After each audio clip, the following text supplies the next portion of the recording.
second, but the real story is the second man on the grid. That's Brian French. He's going to be starting with tires which have been preheated. They had tire warmers on this car. He's got 80 degrees of tire temperature before they even start. One of the cars further back on the grid, Keith Lively, they actually grooved his slicks to try and generate tire temperature. Once again, cold conditions, tires will be a story, guys.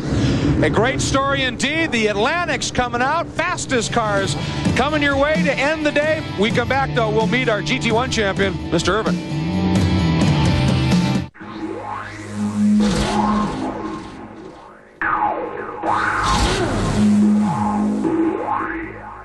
G-Tech Pro performance meter measures 0 to 60 times, quarter-mile times and speed, braking distance, handling G's, and yes, horsepower. No installation, just plug it in and off you go. 1/10 of a second accuracy, achieved with a precision accelerometer and DSP technology. Magazines have tested it. Now they test with it. Find out results before and after your next modification. Make your childhood dream come true. Order your G-Tech Pro today and become the test car driver you always wanted to be. Have as much fun as you had when you drove for the first time. Guaranteed, or your money back. G-Tech Pro is only $139.95. Call our 24-hour hotline right now at 1-800-G-Tech-PRO. That's 1-800-483-2477. Eat chicken wings, buy Hooters things, Christmas is near, shop, have a beer. Give your Uncle Fred a gift certificate so he can buy us Hooters calendar with it. Eat chicken wings, buy Hooters things, shop where it's cool, right from your stool. Playing cards and Hooters golf bags, lots of stuff with low, low price tags. Eat chicken wings, buy Hooters things, Christmas is near, shop, have a beer. Gift certificates are here now, good at Hooters everywhere, wow! Hooters gifts are always savers. Tomorrow night, it's the best of Bike Week 2000. Then Little versus Big on Motorcyclists. Plus, Rip the Throttle with the world's biggest motorcycle endurance event. That's Bike Week at 7 Eastern, Motorcyclists at 7:30, and 24 hours of Le Mans motorcycling at 8. Be there. Welcome back, and we want to remind everybody that next, immediately following the conclusion of our Formula Atlantic Final Championship, the NHRA AutoZone Nationals from Memphis, Tennessee will be coming up next on Speed Vision. Then, that's the eliminations. The finals will air tonight at 9 o'clock, again, Eastern Time on Speed Vision. Let's go down to Sandy with our champion. Here's your champion, Jeff Irvin. You earned it. Earlier in the week, your mom and dad told me that you just got an engine on Saturday, picked it up and put it in, and now GT1, you've got it. Oh, I tell you, it was great. Heck of a battle out there, drop back and forth. Got a good run on Bill down the back straightaway. Cliffs are getting a little loose, and we got kind of tangled up in a slower car, and I got the better line. And then we got by 10 when he went a little too deep at the end straightaway, and it was great, I tell you. After last year's battle, this is a big congratulations for you. This is the GT1 champion, guys. All right. Jeff Irvin.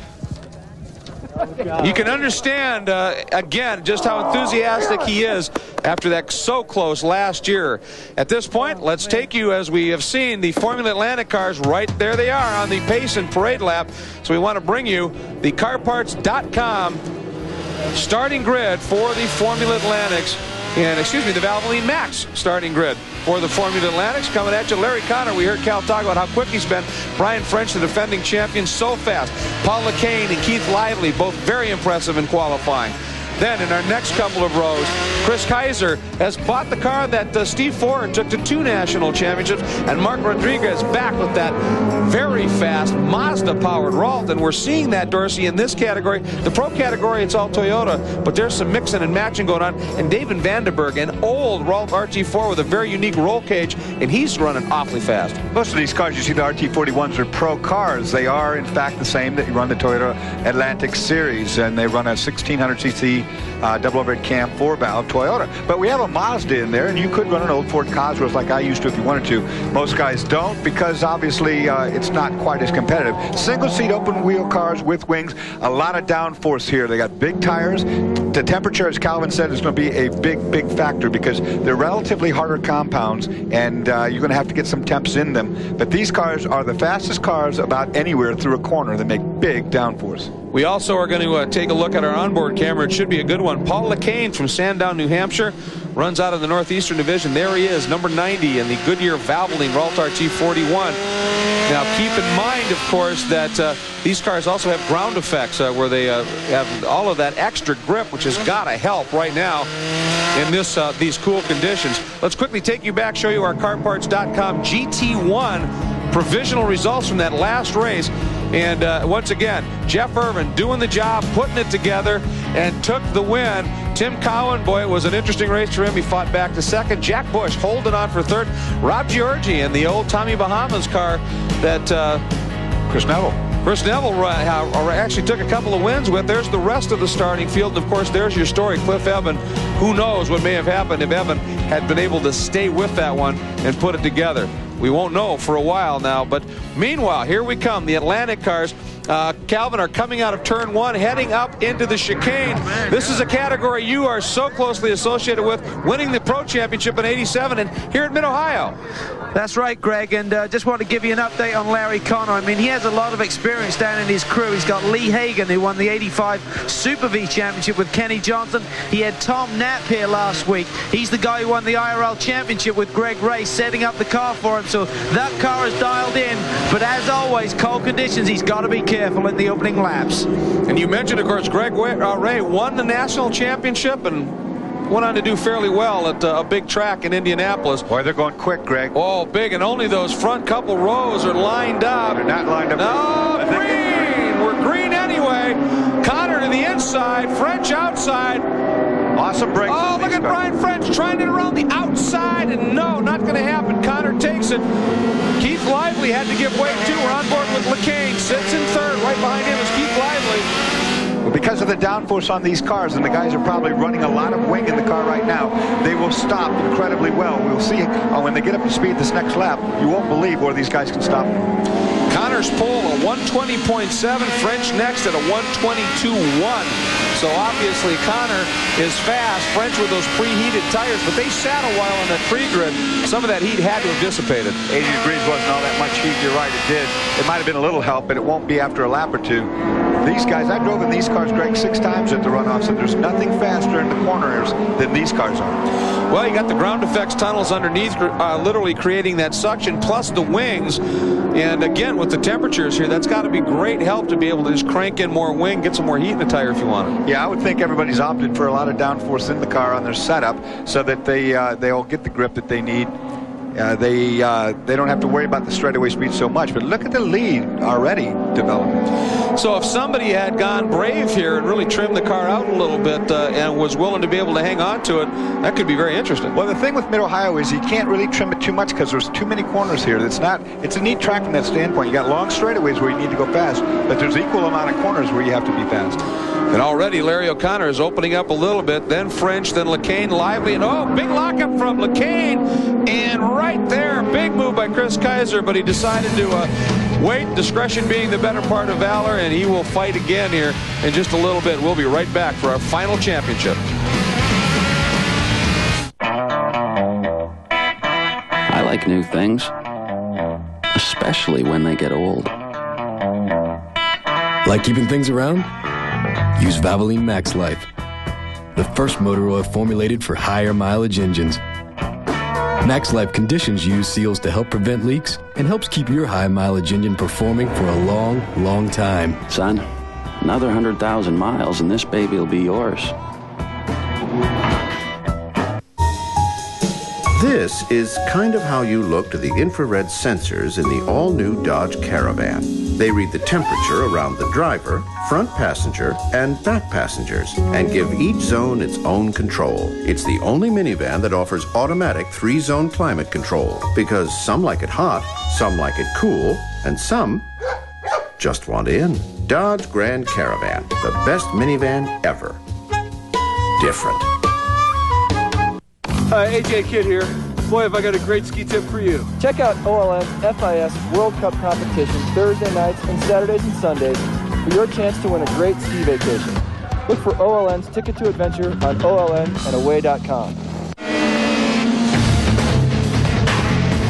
Today's live coverage of the third and final day of the Valvoline Runoffs is being brought to you by Valvoline Max Life, the first motor oil formulated for higher mileage engines, and by new 104 Plus Octane Boost with Acceleron Power.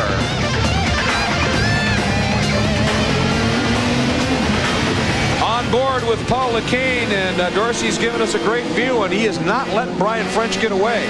Now, listen to this engine when he gets on board next time, because these guys are pulling these Toyotas to almost 10,000 revs. Fighting up and onto that front straight one more time, and by Sandy Hang down in what is a very cold pit lane. Well, the 88 car, Mark Rodriguez, came in. It looks like the intake was icing up. They did a little work on it, and it's back out, and he has reported back to his crew that it is now running almost fine, but not quite 100%. Temperatures affecting everything here this weekend. Well, these are fuel-injected cars, but the butterflies can definitely freeze open because of the fuel around them. And I'll tell you what, these guys, like I said, these little motors are tweaky. They're really running a lot of RPM, 9,800 or so. Some guys will push them over 10,000. Well, and Paul LeCain continues to give chase here to Brian French, Calvin. That per second, very good. It really is, and the thing was, Brian French really needed to get the good start, try and get the jump on Connor, but he didn't make that happen. He had that tire temperature, not a lot, but it should certainly have helped in the early laps. But I just spoke to the crew on Connor's car. They said we made a few changes, not too much more downforce, Dorsey, just a slight increase in aero, but they did change to a softer compound front tire and change the shocks a little bit, but they run an incredibly stiff setup on this car. 1,750-pound rear springs. It really makes the car dance around, particularly under these cool track conditions. Well, I tell you, that's a lot of spring for a car like this. It's more like a go-kart setup, but it helps the car turn in really quickly. There's no question about that. And the softer compound in the front helps turn in as well. Right on board. Now listen to this engine whine.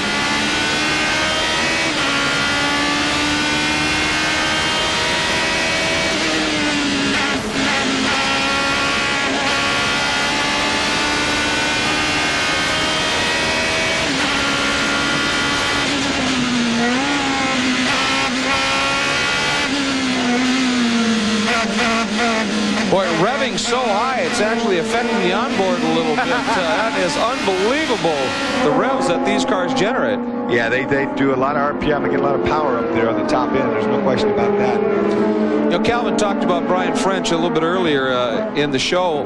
One of the things that Brian does, he loves his vintage racing, and it's nice to be able to afford that hobby, and Brian is doing it in class. He bought the 1993. LeCain, our camera car, suddenly, he must have gone to 10,001 revs. Well, listen now. Oh, something. It's running. But something does not sound right at all. Now, hear it? Hear that? Is that maybe gearbox? No, it's not gearbox. I think he's got a busted valve. Hear that? Yeah. That's not supposed to sound that way. Well, I don't know. I wouldn't drive it if it had a valve problem. So these are 4-valve motors. Well, right now, Paul LeCain simply trying to get that car back into the pits. That should move up Keith Lively up into the 3rd spot, champion of the Northern Pacific Division out of San Francisco, California. 5 laps of 20 done.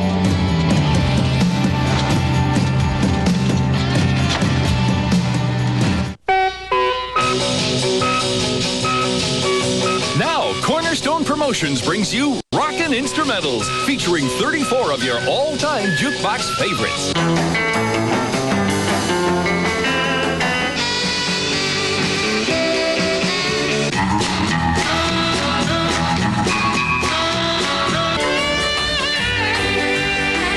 These are the songs that bring back magical memories.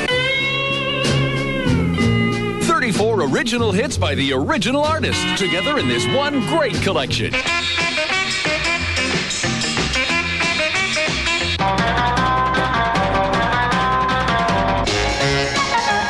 Rockin' Instrumentals is not sold in stores. Here's how to order. Call this toll-free number now for Rockin' Instrumentals. 2 cassettes, $19.98. 2 CDs, $26.98 plus $4.95 shipping. Have your credit card ready and call now. Trailering tips with Chevy Silverado HD. When buying a truck in order to tow a boat, invest a little more and get what's called a towing package. Here's what the Silverado HD provides: a larger radiator, a transmission cooler, a cooler for engine oil, a beefier suspension package, and a hitch. Plus, it will include a locking differential, so both rear wheels grab whenever called upon. Essential equipment when trailering across town or across country. For Chevy Silverado HD, I'm John Graviscus. When you've got a big job on your hands, you need something that's as tough as you are. Like the 2001 Chevy Silverado, the truck. Now, make your money count on a 2001 Chevy Silverado half-ton extended cab with as low as 1.9% APR, giving you $26.07 in average finance savings. That's 1.9% APR. So make your money count at your local Chevy dealer today. Welcome back to Mid-Ohio, where the battle for third is on, and that's Chris Kaiser down to the inside of Keith Lively. Lively, the blue car on the outside, and they've swapped positions on and off here a couple of laps. And the battle continues, and Kaiser makes that pass stick. Now that car, as I said, the one that just made the path, Steve Forer drove that car a few years ago and took it to 2 national championships. It's pretty well sorted. Pretty good old car, really. You don't see these cars. And one of the bad things about this class is that each year they make a new car, and sometimes it obsoletes the year before. And so the older cars sometimes don't have as good a chance. This one's working very well. Very well. He's gone around Lively. Right there is Keith Lively now. And as I mentioned, Lively out of San Francisco, Kaiser out of Abbottstown, Pennsylvania, and he was only 4th in the Northeastern Division, but obviously the competition there is pretty strong. Right behind them is Bernie Sunier, and he's in a Swift, which is definitely not the right car to be. Right there's the red car. Bernie Sunier has raced these cars back to when I used to race them. I used to have some really good tough stuff. And he's still, I mean, he's not that far off. He's doing a great job in that older chassis. There's Lively, and you can see the margin that Kaiser has opened up pretty quickly once he got around Lively. Up front, it continues to be Connor leading from French. You just saw French about midway down the back straight here, and Connor up in the S's already.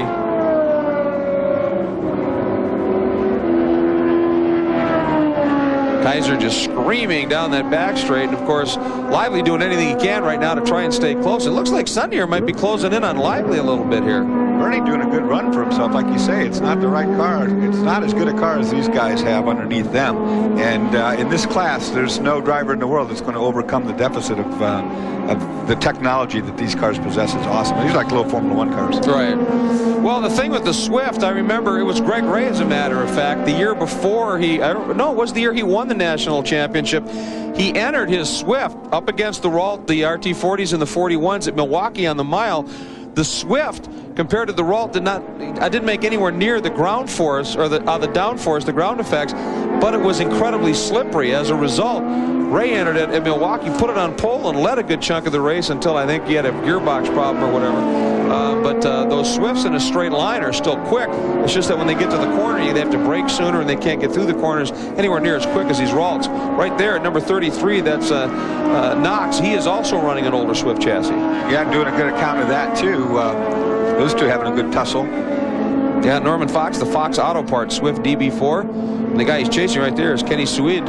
Ultimately, that is what took me out of Formula Atlantic racing, was the fact that I ran in the old flat bottom days, and when the ground effect car came out, it obsoleted the car I had, and I didn't have the money to buy another one. No. So that took me out of that. So you ended up moving along, winning a Trans Am championship and an IMSA championship. So all things are for a reason. These three guys having a really good run right now. Yeah, up behind Fox now comes a very persistent. On the outside, he makes it stick. Gary Machico, nice pass.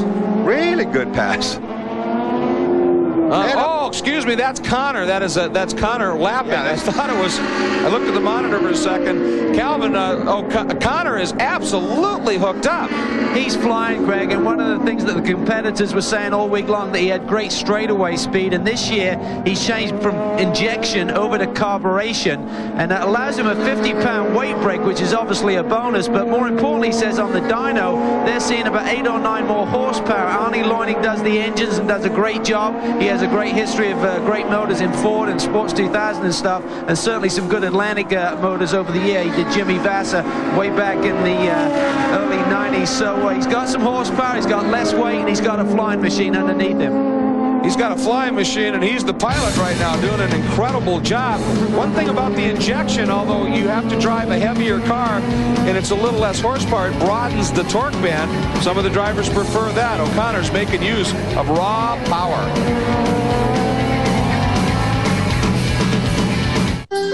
Introducing the latest in all-weather gear from LL Bean. It's warm, waterproof, and rugged. It's the new LL Bean Edition Outback from Subaru.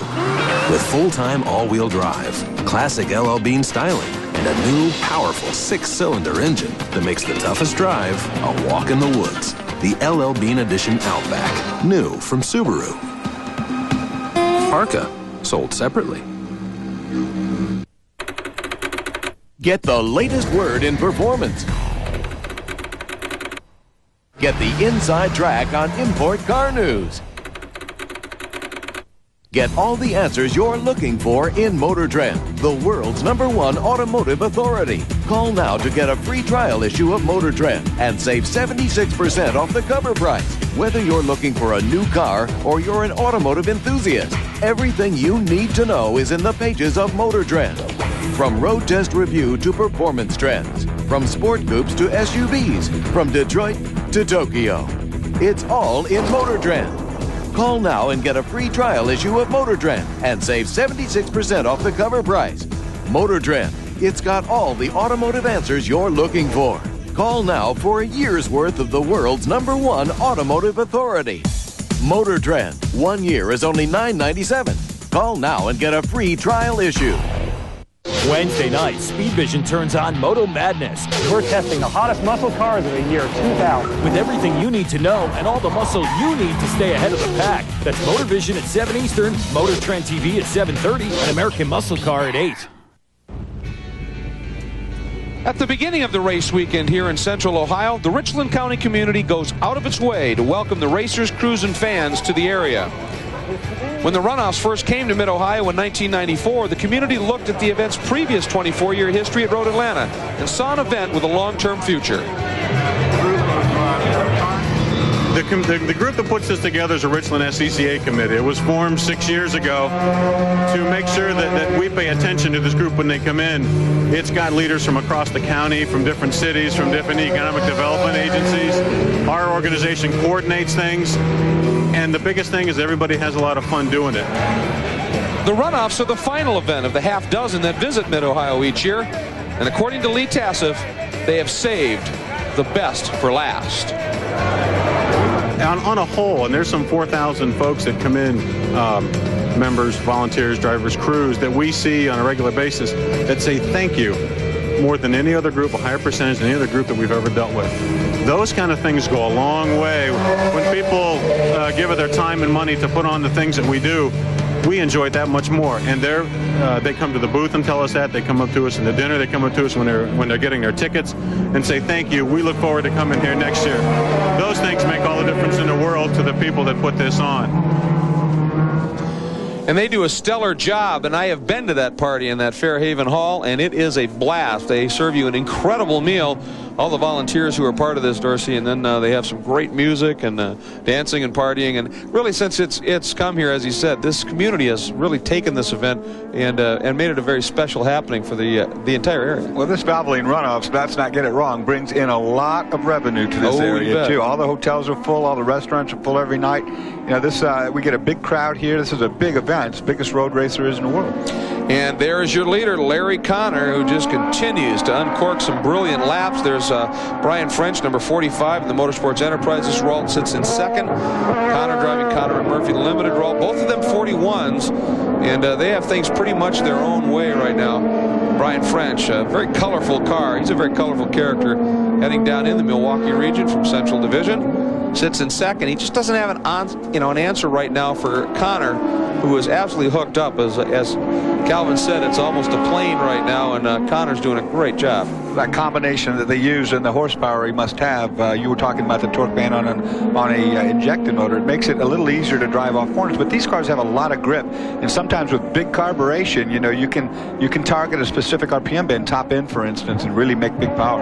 Well, and at the same time, we're talking temperatures in the low 40s. Generally, engines like that in terms of power, and with the carburetors, it's probably even more effective. Isn't it? Well, that, and also you know, we talk about the 50 pounds. 50 pounds doesn't sound like much, but these cars don't weigh much. You get the driver out of that car, it's probably 1,200 pounds. So 50 pounds on a percentage scale is a a big percentage.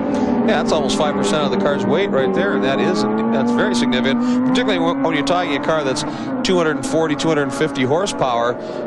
That's a big percentage of the horsepower ratio, going from 240, say, if he gained to 249 and loses 50 pounds, that's a big swing. Yeah, absolutely. And you know, I think 50 pounds isn't much. It, in fact, can be a heck of a lot. Oh, trouble right there. We see a car pulling off as we watch. We ride right there with Brian French. One of the cars having trouble pulling off in the straightaway there. I didn't get the number. I didn't see it either number-wise, but there's Connor, who's running very fast right now, and he has now completed lap 13. So Connor only needs to keep this up, Calvin, for another 7 laps. He's got a championship. Well, he does, Greg, and Lee Hagen is looking at the stopwatch right now. Lee, it's been a long 2 weeks here at the runoffs, and I know today for Larry, it's been very tense. He wanted to change the car during that last hour a number of times. 4 or 5 times. Yeah, we changed wings, we changed just about everything. Springs, it looks like it's working though. Yeah, he's going pretty quick. How the time's looking? I mean, it's very cold out there. He ran like a 20 in qualifying, 19 in testing, I understand. What's it looking like now? 22.3 is on the watch. So is that going to be enough? Oh, yeah, definitely. He's got a 12-second lead, so we're doing good. He's just cruising, boys, but looking good. Yeah, 22.3. I mean, just the temperatures themselves are costing 2.5 to 3 seconds in this category, and we've seen that expand in some of the other ones where they don't have the grip that these cars can generate. So now completing lap 14, 6 to go. Connor is closing in.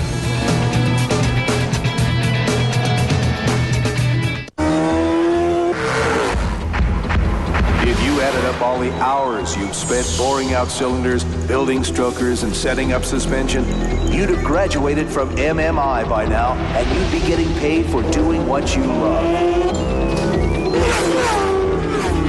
Call 1-800-994-3664 to find out how you can become one of the best technicians in the world.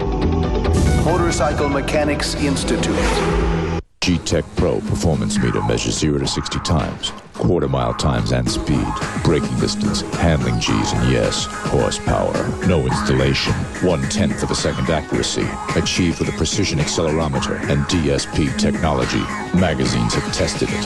Now they test with it. G-Tech Pro is only $139.95. Call our 24-hour hotline right now at 1-800-G-Tech-PRO. That's 1-800-483-2477. Tomorrow night, it's the best of Bike Week 2000. Then Little versus Big on Motorcyclist. Plus, Rip the Throttle with the world's biggest motorcycle endurance event. That's Bike Week at 7 Eastern, Motorcyclist at 7:30, and 24 hours of Le Mans motorcycling at 8. Be there.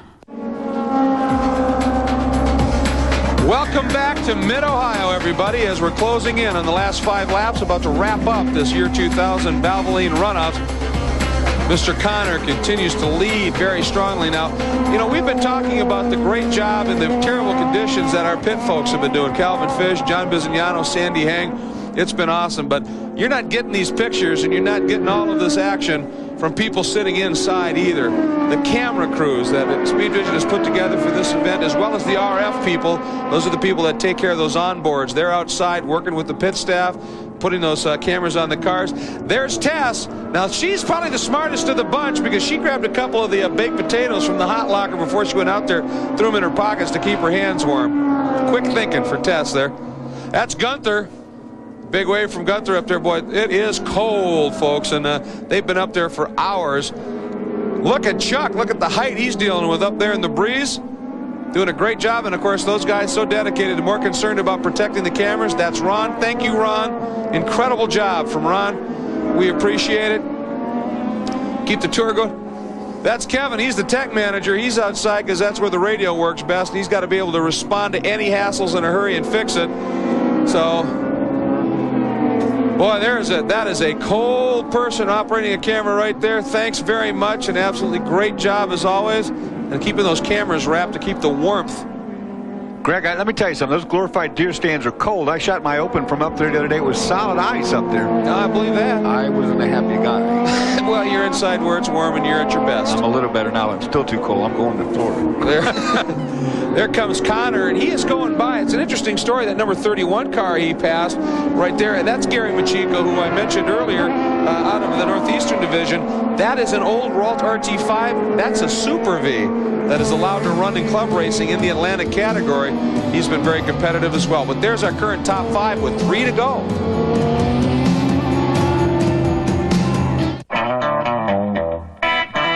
I like new things, especially when they get old. Like keeping things around? Use Valvoline Max Life, the first motor oil formulated for higher mileage engines. Max Life conditions use seals to help prevent leaks and helps keep your high mileage engine performing for a long, long time. Son, another 100,000 miles and this baby will be yours. Hemmings.com is the world's finest collector car website. This enormous site has cars and parts for sale, tools, car clubs, car show listings, online auctions, and more. The key to your dream car, www.hemmings.com. Want to score points with your kids? Bring them to Burger King to celebrate the release of Pokemon Gold and Silver with new mini Game Boy collectible toys. Pikachu! 8 different toys with all new characters and a cool Pokemon figure. Get one with every Big Kids meal. What are you going to do this New Year's Eve? How about a front row seat at the Lost Drive-In? Sit alongside legendary favorites like Steve McQueen. I start seeing some people out there having a good time on motorcycles. It makes me take another look. And James Garner. Last thing you ever want to do is let a race get you down. Then New Year's Day. How about 7 hours of pushing it to the ragged edge with the World Rally Marathon? New Year's Eve, it's the Lost Drive-In Marathon starting at 11:30. And New Year's Day, it's the World Rally Marathon starting at 12.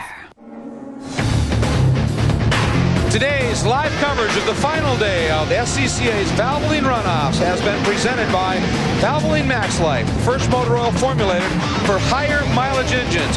And it's also being brought to you by Toyota. More choices, better selection. Experience Toyota today. You know, there's a great story that's building. Certainly Connor on his way to the win. But another story that's developing is the one for number 26, Dave Vandenberg out of Sioux Center, Iowa, and the Vandenberg Scales, Rice Lake Weighing Ralt. That's an old RT4. He has done extensive modifications, including one, putting a Mazda engine in it, 2, strengthening it with that roll cage, Dorsey, very unique sprint car looking roll cage. I talked to him earlier. He had big problems in qualifying. They were going through oil in that engine, that Mazda rotary engine, like crazy. They finally figured it out.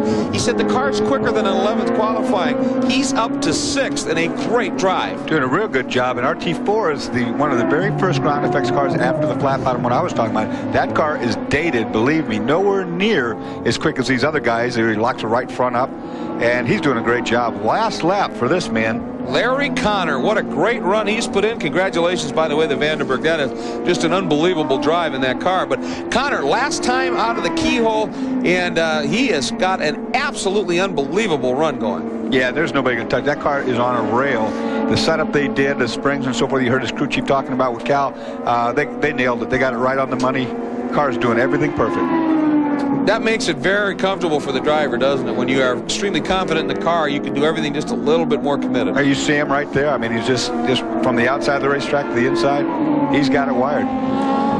Connor coming around now out of the S's up into madness, making the run toward that wonderful turn 11. Even in these cars, you can break them loose and drive them a little bit, but he has no need. Boy, he is just cruise mode right now as he comes back. Now, we want to remind you that almost as soon as we get the checker here, we have to leave because the NHRA AutoZone Nationals are coming up from Memphis right after we're done. So we wanted to give you a warning of that. And so be prepared for it. Here he comes. Connor onto the front straight, slows down, celebrates his national championship right there. Brian French looks good for second. A great drive by 84, Chris Kaiser to third.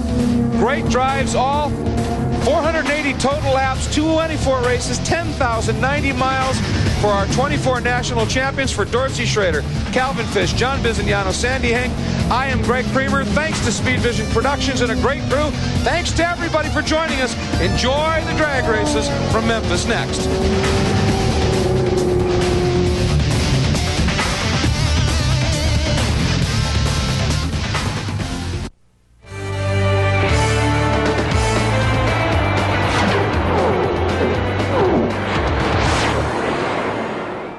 Pep Boys proudly presents NASCAR Inside Winston Cup. Boy, Talladega. Man, I think most of us are pretty stressed out after yesterday. But one corner later, number 41, Tim Dunn went around, and multiple champ Jeff Miller spun to avoid him, but was promptly collected by number 42, James Steinhelfer. Still later in the lap, Ben Beasley running in second, outpowered leader number 20, Mike Bergers, going side by side through the corner. On the final lap, Tim Dunn went off course again while running second, but up front, Ben Beasley put a 1-minute 51-second drubbing on the field. He saluted his crew as he took the checkers, earning the Beasley family's 4th straight national championship.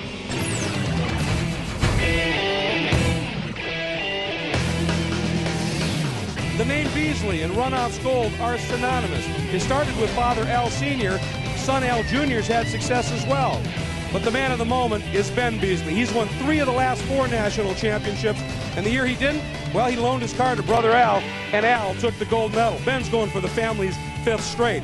But he's got to go up against Jim Steinhelfer. Jim has won the Rocky Mountain Division already this year. In last year's race, he had it coming together early on, got it back together, went out, fought his way to 4th in the adverse conditions, just missing a step on the podium. There are other contenders as well, and David Hobbs is standing by with, a matter of fact, a gentleman who was all over Jim in last year's race.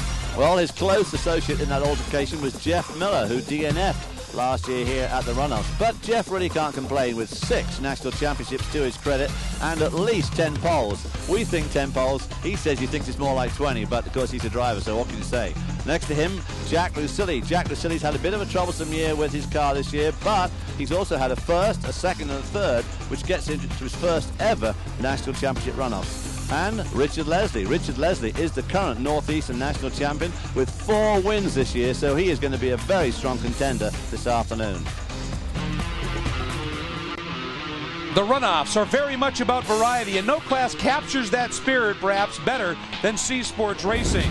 Creativity and invention are the hallmarks of this class, but it ends up making outright pure speed. And it's now time to find out who's the most creative, both in the garage and on the track, as we go after a C Sports Racing National Championship at SCCA's Valvoline Runoffs, the 39th edition of this National Championship chase. And for the 9th consecutive year, it is being held at Mid-Ohio Sports Car Course. David, take us on a tour. Well, the Mid-Ohio course at 2.4 miles is one of the most fun courses in the United States. 15 turns, as you can see, a lot of straightaway. From the finish right up to that chicane in the top left corner is almost flat out. Turn 1's almost flat out here. The keyhole in the top left is very important down that long back straight, and then starts the S's. Very difficult to overtake here. Very difficult. Let's head down to pit lane for the first of our 2 pit reporters, Brian Till. Well, Greg, you said it. Creativity and invention, and that's what this class has always been built around. Jacek Muka starting in a very late model Atlantic chassis with fenders that have been put on it. But Richard Leslie, this may be the thing to come. It's a purpose-built C Sports Racer chassis. It may not be invention anymore. It may just be all by design in C Sports Racing if these guys have their say at it in this new radical chassis. Let's check in with John Bizignano. Well, thanks, Brian. You've seen the car number 26 for years. David Brent Dieberg has been running this car as a Formula car in Formula Atlantic. You say, this doesn't look like any Formula car I've ever seen. Well, underneath all this bodywork, there is a 1988 Ralt RT4. The car was no longer competitive as a Formula car. He has changed it to a sports racer. Let's see how that Formula car chassis does with some fenders on it. Well, that's exactly what we're talking about, creativity. And if you find something isn't working, you'll find a way to make it creative. But Brian Till is right. Radical and a couple other chassis makers are starting to design cars specifically for this class.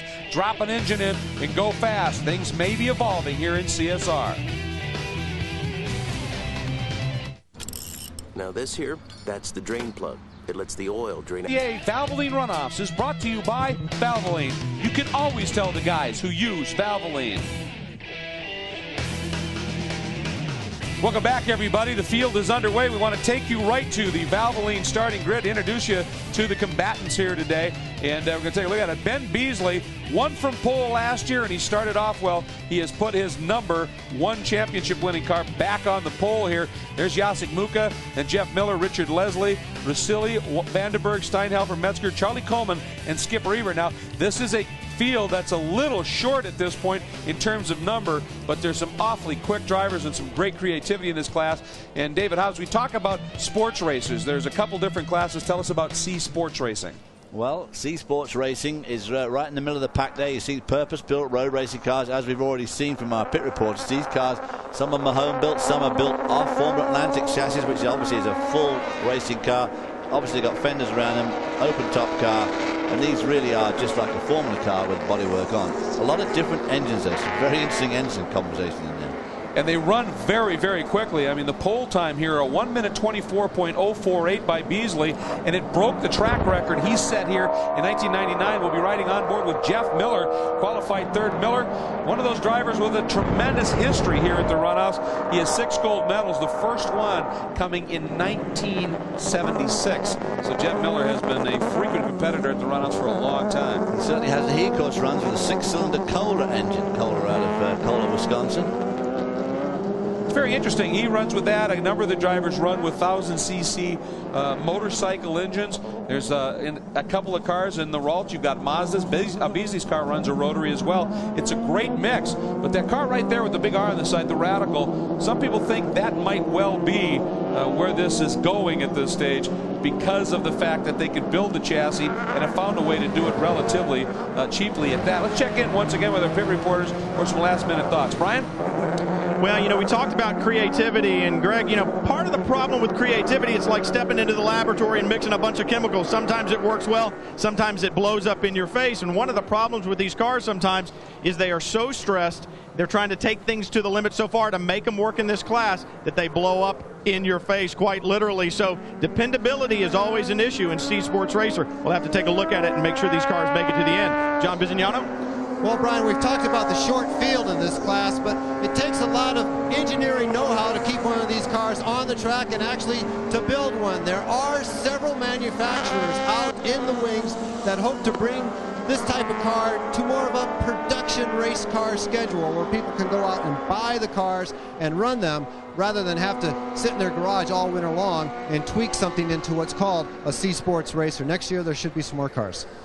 Well, that's a very good point. That's one of the reasons that the Beasleys, who used to run those super high-stressed 2-cycle engines, and they started to experience the problems with reliability, they went to the Mazdas in their cars. You see Muka there running. That's essentially an Atlantic car with an Atlantic engine. Miller's still running the old-school approach with that highly stressed 2-cycle engine, but a lot of the other drivers using much more proven, reliable equipment, and it's made the racing pretty interesting. Very close in the front 2 cars here, but behind that, it's a little rough. We may be having a problem with our onboard camera. We let you know about that. Here we go in the green, and Miller times it beautifully, and that car has a lot of power when it's working, and he comes down the inside, but he's so far to the inside, David, he has to overslow to make the corner. Yeah, unfortunately, whoa, looked a bit twitchy there going up the hill into 7 for the first time. Lost a little bit of time there on the 2 leaders, Beasley and Muka, but Jeff Miller made a brilliant start. I thought he was going to outbrake them both into turn 1, but was not to be. And Vandenberg gets around Jack Russilli and picks up a spot. That blue car right there, the Ralt chassis, the Atlantic chassis that he's reconfigured into one of these CSRs, and he's done it. He's gone in and reconfigured and re-engineered the entire car, as opposed to Jacek Muka, who just draped some carbon fiber body panels over the side pods of his Atlantic car and calls it a CSR. And these two guys right here, they were within 1/10 of each other and qualified both underneath Beasley's track record from last year. These two cars, especially when the tires come up to temperature, are just blind fast. Turn 1 there, the fastest corner here. You need a bit of aerodynamic downforce. As you can see, Beasley's gone for the high wing, Muka going for the very low wing on the back of that Formula Atlantic chassis into the chicane for the first time. Very fast. Now, this is the key corner of this Halter racetrack, the keyhole. Just right there, there's a nasty dip. The road falls away, and that's where you want your most mechanical grip, because you want to launch yourself down the straight. And Muka's got right under the tail of Beasley. He's getting a tremendous draft. Boy, he hooked up coming out of that turn. Very well coming out, but he didn't. And here he goes. He was going to go on the outside. Now he's going to go on the inside, but Beasley hangs right in there. Tell you, that Mazda engine in Beasley's car generates some really stout power once it gets up into the power band a little bit. And Muka, you can see him, he was in the draft, and then Beasley started to pull him. But Muka's car really comes alive on the twisty bits here. One, it is, whoa! That's Beasley. I mean, that's yes, that's Beasley. That's Rusilli, actually. And then the radical is Leslie. I mean, they both had a big hit. Got the corner workers' attention. They went in suddenly and very quickly. Leslie looks like he might be a little stunned there. Now he's starting to try. Maybe he's chatting on the radio to the crew. And there's Rusilli, who went in nose first. And a lot of that fluid, folks, by the way, not necessarily coming out of any engine. That could very well be just gathered up in those tires. Those tires from the rain we had in the last couple of days. So Rusilli and Richard Leslie. Richard Leslie, we saw at the top of the show. A winner this year. Here we see it's coming into turn 6. Oh boy, and what was Richard Leslie thinking of there?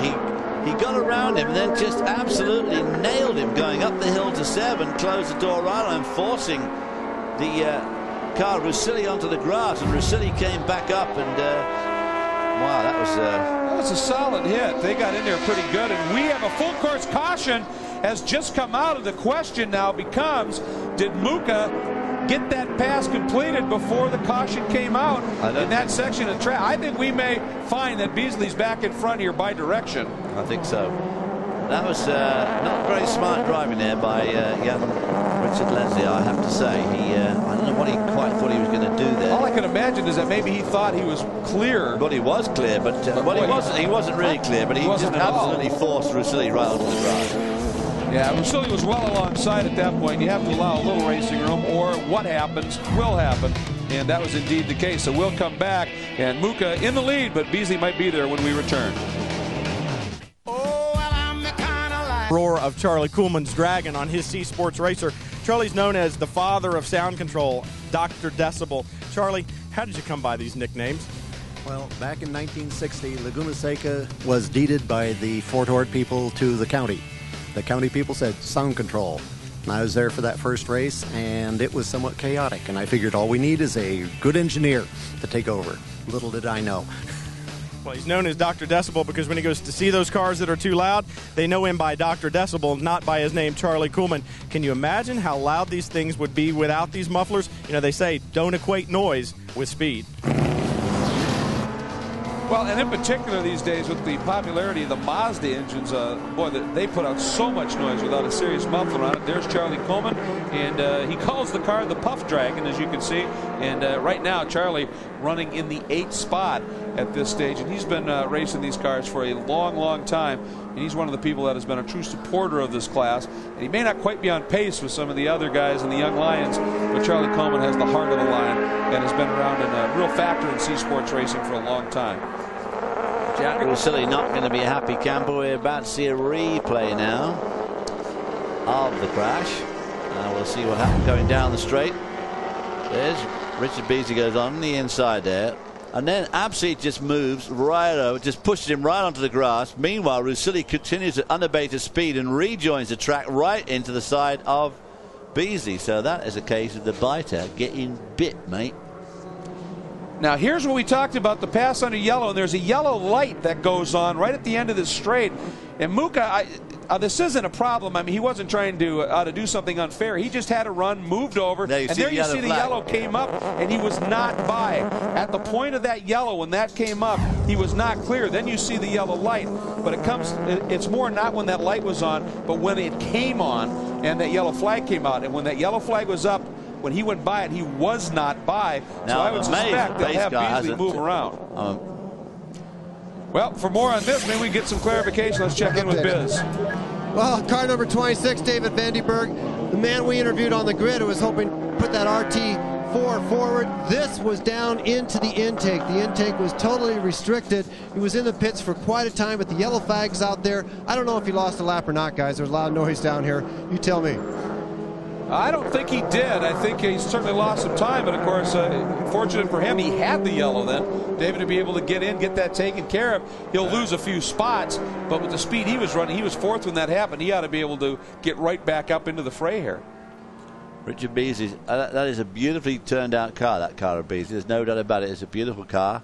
Very well done. Look, they're not going to, I mean Leslie, I keep calling Beasley's Leslie's, but they've left. I'm amazed. They've left Muka in the lead. I just don't understand that. It was quite clear the yellow was out. I don't think there's any question. Oh, and Vandenberg off as he was trying to catch to the back of the pack. Wipes his visor, and I think probably in frustration, just like, what was I thinking? And he's slowing. Has he lost a tire? No, that's there. I don't know exactly what happened. But as we come up here for this restart, let's go back and take a look at that one more time, because this is a bit of an issue here, I would think. And as I said, it's very clear. The rule says you can start a pass. You have to complete the pass before the yellow comes out. Now here he goes, David, and watch when that yellow displays right in the bottom of the screen. The bottom of the screen, you can see the yellow flag waving quite clearly, which is obviously didn't just come up here. I mean, it was already up when he went by. He's not even by yet. There's the flag, and he clearly passed under the yellow. So, and I'm sure it wasn't an intentional thing. He started the run, and you're focused, and he may not have caught it. But the yellow was out. But that flag is the telltale, and we're back to green. And Beasley trying to rectify it on his own since he didn't get any help from the officials. And Muka having none of it. This gives Jeff Miller another opportunity here. But the problem, you talked about it earlier, the wide track. You look at how wide the lead car is. You look at how wide Beasley's car is, and then look how narrow Miller's is. That's a chassis he's been running for a long time, and it too just cannot run with these guys. No, and Jacek Muka there at the beginning there, it was quite clear that he was trying to get around Beasley, and if he had got around him, I suspect he's going to drive off. Beasley did get pole, setting the track record, breaking the one he set 99, as I said, but Muka was within a tenth. I mean, he's that close. And you can see how much they've already opened the margin up over Miller, and it's just so tough for Miller right now. Miller's time in qualifying was about 3 seconds off of these guys, and I think that's just Miller's a good driver. There's no question of that. It's just technology has stepped far enough forward now that Jeff Miller's got to be scratching his head, wondering what he's going to do if he wants to keep playing in CSR. Well, Jeff Miller, of course, got 6 gold medals here at the runoffs. The last one was in 1996 in this division, and he first won a gold medal in this division back in 1978. Another previous winner of this division was Jim Truman back in 1975. Of course, was the owner of this beautiful track here at Mid-Ohio, and it's still his family that continues to run it, and it is truly one of the elite road courses in North America. Just a phenomenal facility. The track itself is a driver, and as you can see in the background, a fan favorite, as are the runoffs.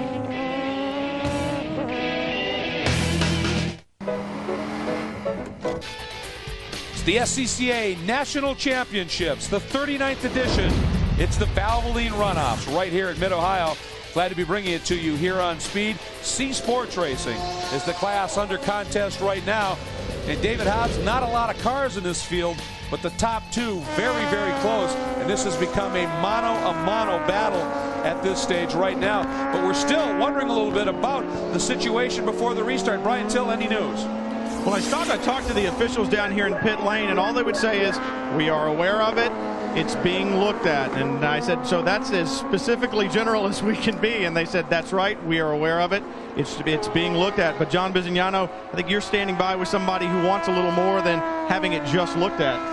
Well, they're looking at it very closely down here in the Beasley pit, that's for sure. And the word is, to them, it was 100% a pass under the yellow. The cars came underneath the start-finish line where there was a yellow flag out, and there was a very visible yellow flag going into turn 1, and that's when the 0-1 car went by. As far as they're concerned, the race is over. They've already told the SCCA that there will be a protest, but we may get a penalty on the 0-1 car before all the lawyers take over. But right now, Beasley thinks he's won the race sitting in second. I must say, I can't find it. It just doesn't seem to be that difficult to me. I mean, looking at what? I mean, it's pretty clear from our TV pictures what happened, and they can see that the same as we can, and they can see it real time as we can. They could have done it right there under the caution, under that lap. And here's another look at it right here, and it really comes up. There's a white line they'll go by right here, and he's not by there, and that's where that flag is. It's very clear.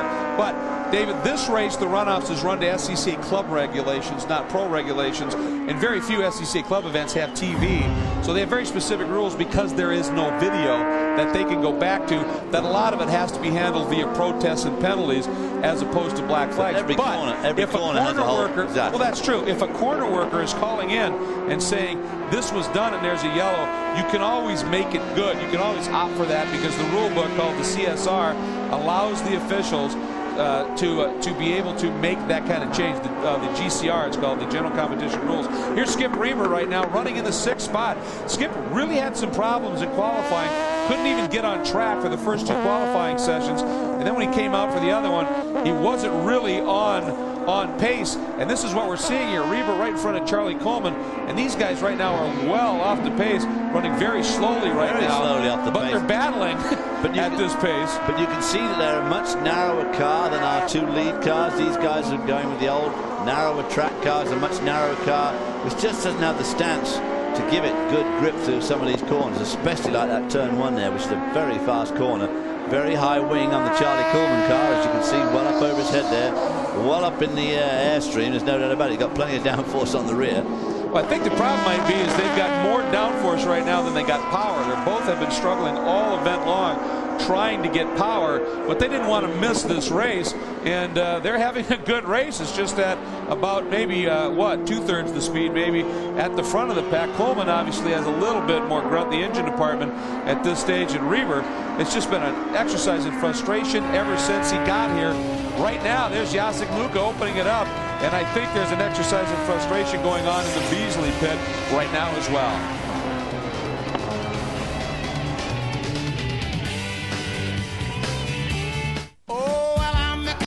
Race essentially the same car in 2 different classes. That's his Formula Atlantic car. And if you look at his C Sports Racer, it has the same chassis, but he's added the bodywork to make it a C Sports Racer. 2 different cars, but it's got to be 2 different driving styles. Well, no, the cars are quite similar in handling. We really don't know which one makes more horsepower and more downforce, but they are pretty similar in handling. We are going about the same time in both of them. And which one do you enjoy the most? Well, so far we're quicker in a C-Sport Racer. Down from Canada, looking for 2 championships in almost the same car. Well, you normally like more the car you're quicker in, and he seems to have an affinity for the C Sports Racer. We talk about the different things in this class, the engineering, the level of competition. Budgets also play a role, and he obviously has a little bit of budget to be able to play at the very top end of this game. Beasley very close. David, before we get on to that, I want to get back down to Brian Till, because Brian, we're still kind of mulling over this rules scenario. Do you have any further information on it? Well, yeah, you know, Greg, you were talking about not making a decision now until they were sure of all the facts, in club racing a little different than pro racing. And I talked to the officials, and that's exactly what they said. They said, you know, we don't want to have to try to undo something that we did on the racetrack. So we're looking at it, and typically in club racing, we like to take care of the matter after the race. And that's all well and good, but my question is kind of like what David was saying. You still got a race to run. If these 2 guys get together racing for a position that shouldn't be, you know, you can affect the outcome of the race by not doing anything. So I can understand them wanting to make sure of it and not affect the race, but by doing that, they may indeed affect the race. Well, they've all got, I mean, it's a pathetic excuse. They've all got radios. They can talk to the quarter marshals. They know exactly what happened, and they know exactly what happened at the time it happened. To have some sort of a protest after Muka has got, say, the gold medal, and then they say, oh, sorry, Jack, we've looked at the tapes and we've mulled it all over. Now we decided you haven't won it. I mean, that's much worse than saying to him, drop back behind Beasley now and then race it for the lead. Well, and I think there's one other thing to just touch on very quickly here as well. I talk about that a lot of these races don't have TV, they don't have video, they don't have that. But a lot of their races don't have a huge crowd that's paid a lot of money to see racing. And what they're depriving them of right now is restarting the race in the correct order and letting these guys race. And they've taken that away. And I think it's unfortunate. And obviously, I'm connected to the corner workers as I do a lot of that. And you're right, we're on the radio. And I'll guarantee you there's corner workers back there that have been talking about the fact that that was the scenario and have given them a number of witness statements. Let's check back in again with Brian Till. Well, Al Beasley, obviously you guys aren't happy with what's going on here. You won this class in 2000. Your brother's won it 3 times. You think he's leading it today, but you'd like to see him move Jacek out of the way, obviously. Yes, it was a blatant pass under full course yellow, and Ben should be out in front right now. I'd like to see him bring him in for the stop and go the way they should, but it's up to the SCCA stewards. They know about it, and we'd like to win it out on the track, not in the impound area, but he's got it won no matter what. Well, as sure as you are that he passed under the yellow, do you tell him to go for the lead anyway? Because if they don't change it, it's to whoever comes across the line first. He's going to go. He's going to go for it, but he's going to do whatever he wants. If he can, he will, I'm sure. Well, the Beasley family knows all about winning in the sports racing class. Like I said, Ben's won it 3 times. Al's won it once.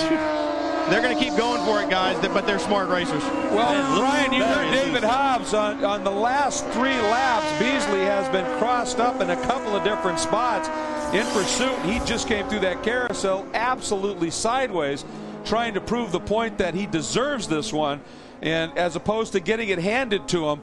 And he is in full pursuit mode right now, and obviously driving with a little bit of steam building up under the collar here as he's getting it crossed up. And the fact of the matter is, they didn't even have to do a stop and go. Let's take a look at this right here. Look, watch Al. In the carousel here. Ben, Ben Beasley gets here and it just comes to the apex of the corner. Look at this, just a beautiful drift. He holds it just right, no overcorrection, snaps back in line. So easy to overdo it on the correction there. He did a great job there of handling that, but he's losing time, and of course his tires are heating up. Great job as well, and Brother Al said they should give him the stop and go, but I got to get back to the point. The pass happened before a yellow. A simple wave him back to the front. This is all averted, and it's unfortunate. We'll be back. I want this one to be settled after the race with a protest. He wants to win it outright and prove a point, I think, and now he's coming up on some traffic, and John Bizignano. Jacek Muka's been throwing down some great laps, but now he's got traffic in front along with Beasley behind. Well, Jacek can handle that. Of course, he's a terrific racer. I think Beasley wants it to stay this way just so he can have some fun out there. But there's 2 sides of every story. Muka, we talked to the crew.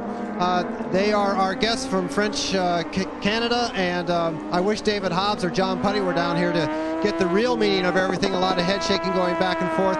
But they say they love the pass, and they didn't see any yellow flags. So I think everyone's going to be in the TV truck after this one, guys. My question is, someone's going to get a gold medal here, and that should be awarded to someone who really deserves it. And it should be awarded to someone who's going to keep it. Over the top of the madness there, Beasley's car still showing a lot of signs of tail happiness. You see the trouble, every time he does that, he puts more and more heat into those rear tires. Oh, but he's thinking. He almost thought about a move. He almost thought about it. He definitely thought about it.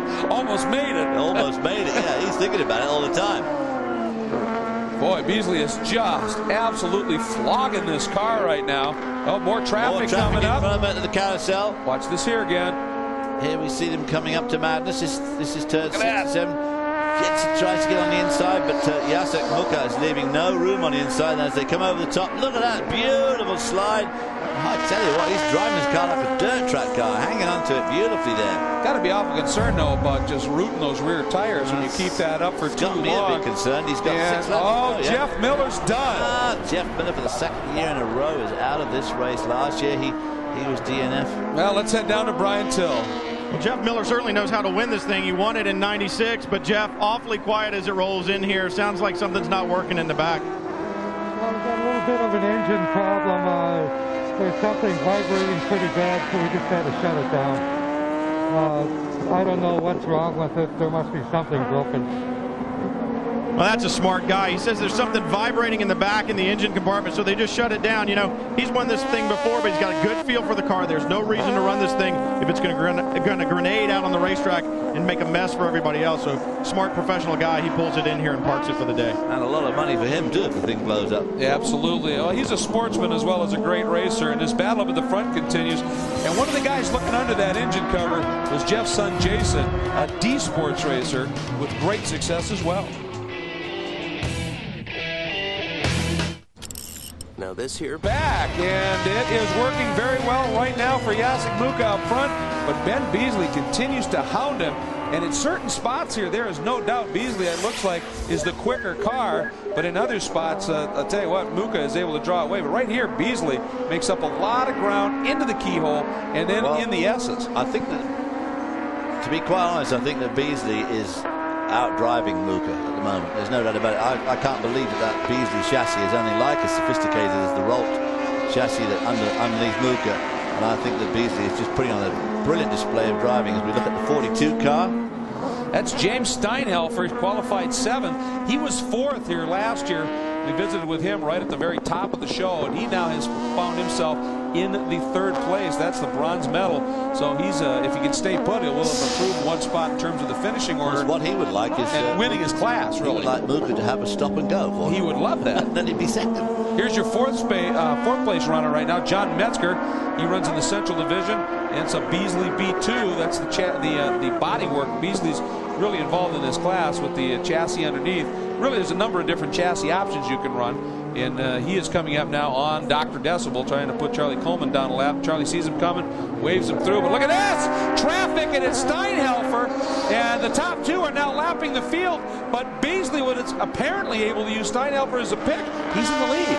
Well, I tell you what, and Beasley's quick through here, and he's also quick through the chicane, so maybe he'll be able to pull out enough lead to hang on to the lead. He seems to be quick through here, but boy, those rear tires worry me just a little bit.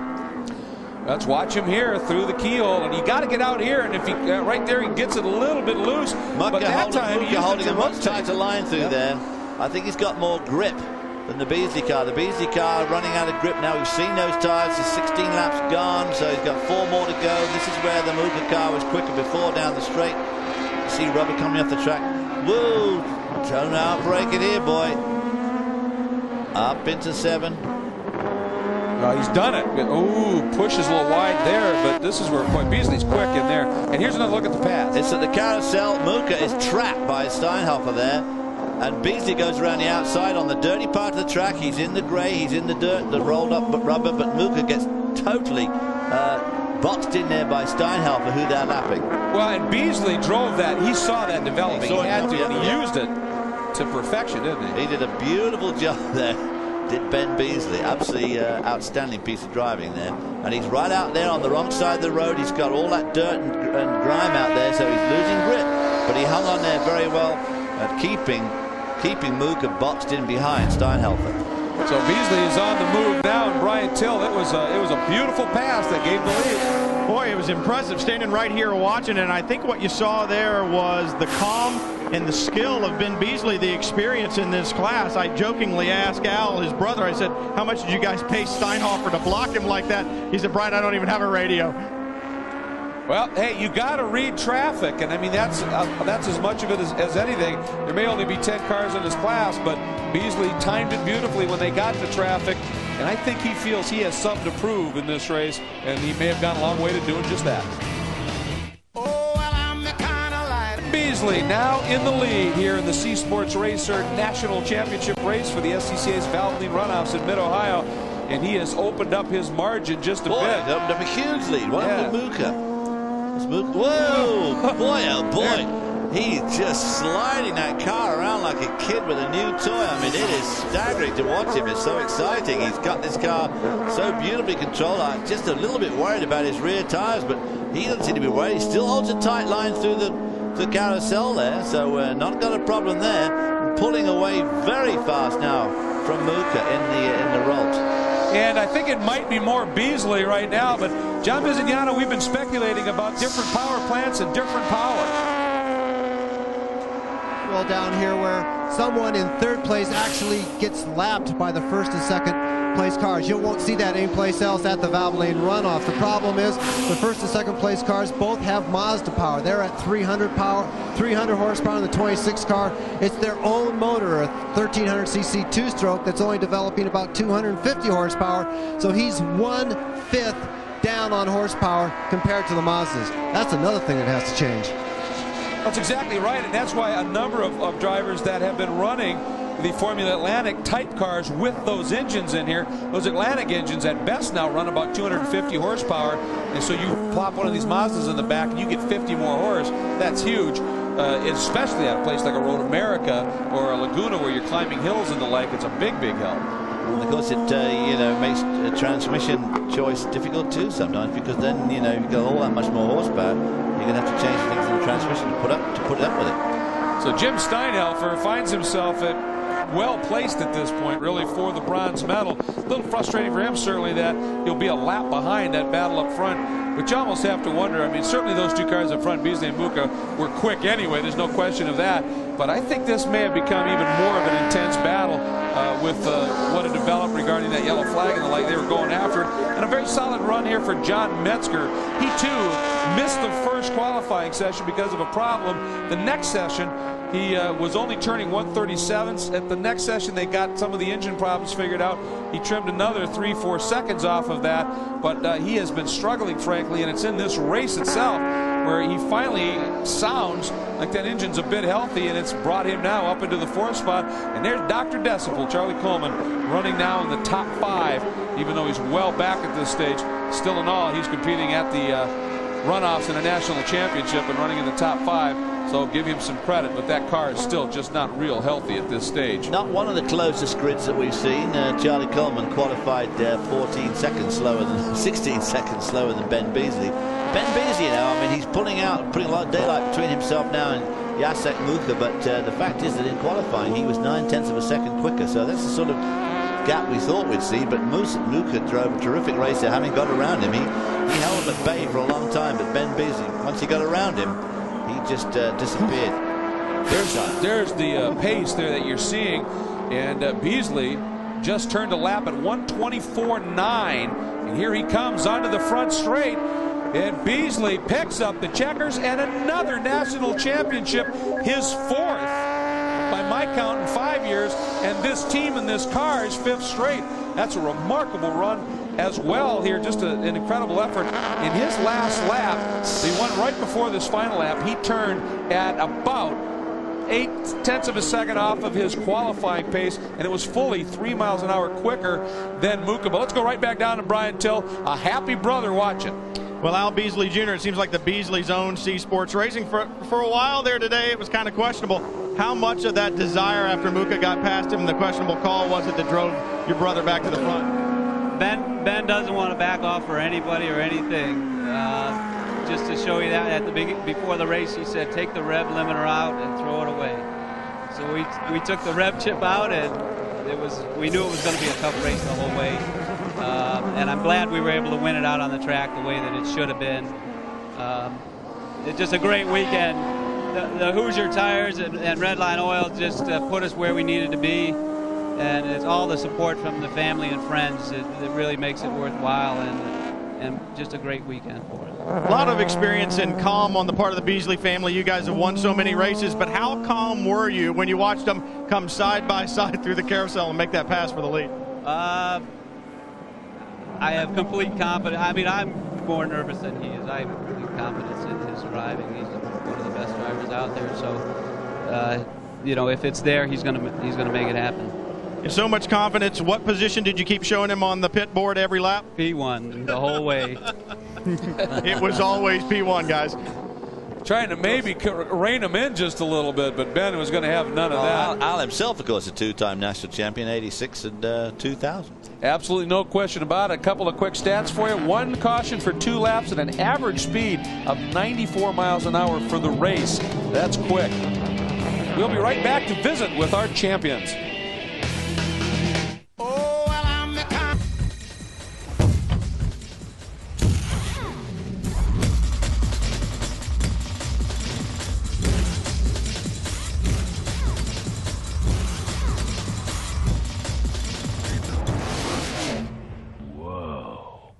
The new Track Pass with Pit Command. Log on to America Online, go to NASCAR.com, and test drive it now. NASCAR.com, America Online, keyword NASCAR. Speed Channel's coverage of the SCCA Valvoline Runoffs is brought to you by Valvoline. You can always tell the guys who use Valvoline.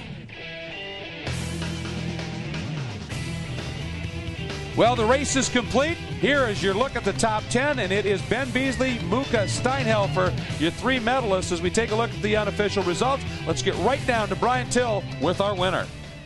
Well, Al Beasley Jr., not the prettiest trophy girl around, but I think his brother will take the gold from him. And Ben, another great national championship. But how much determination, extra determination, did you get a few laps in when that blue car went by? Well, he went by under a double yellow. I knew it. I had backed out of it.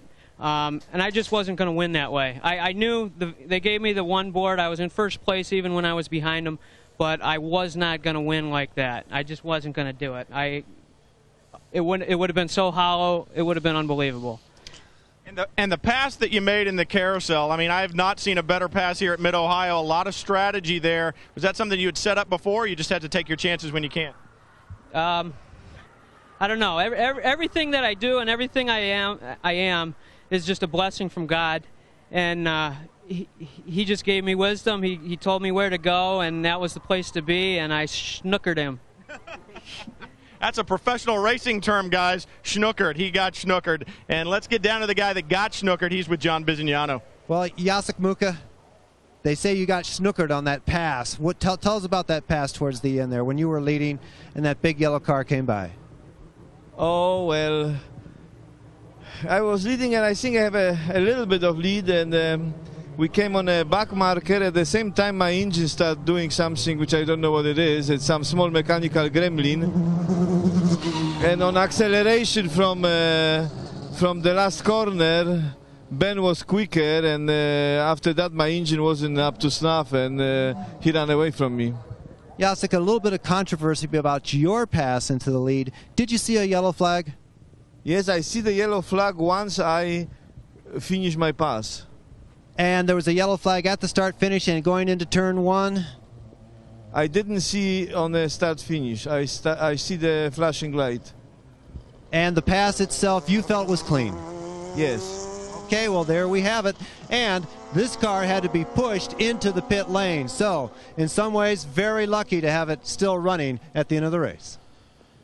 Well, thanks very much, John. And I think, indeed, a race driver looks down track a long way, and I don't think there's any question that he may have missed that yellow and saw the double yellow of the lights. But the fact of the matter is the flag was there, and we've seen it. There's no question of it.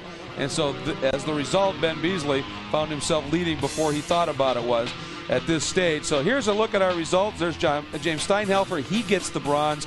Then Metzger, what a good comeback after struggling all weekend here to come good in the race itself, end up in fourth. Coleman in fifth.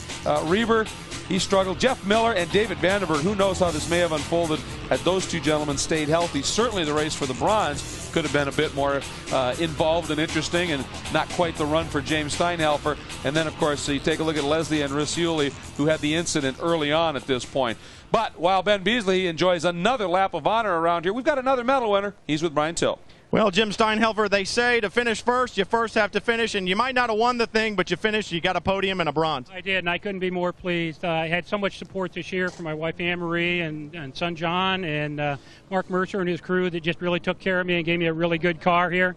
You know, we made a lot of changes just before we got here, and we're still dialing it in, so I'd have liked to have been a little more competitive, but I think your words are exactly right. To finish first you got to finish, and this time we finished it, and we were running strong at the end. A little more to go towards the end there, but we had a great race, and we just couldn't be more pleased and more proud.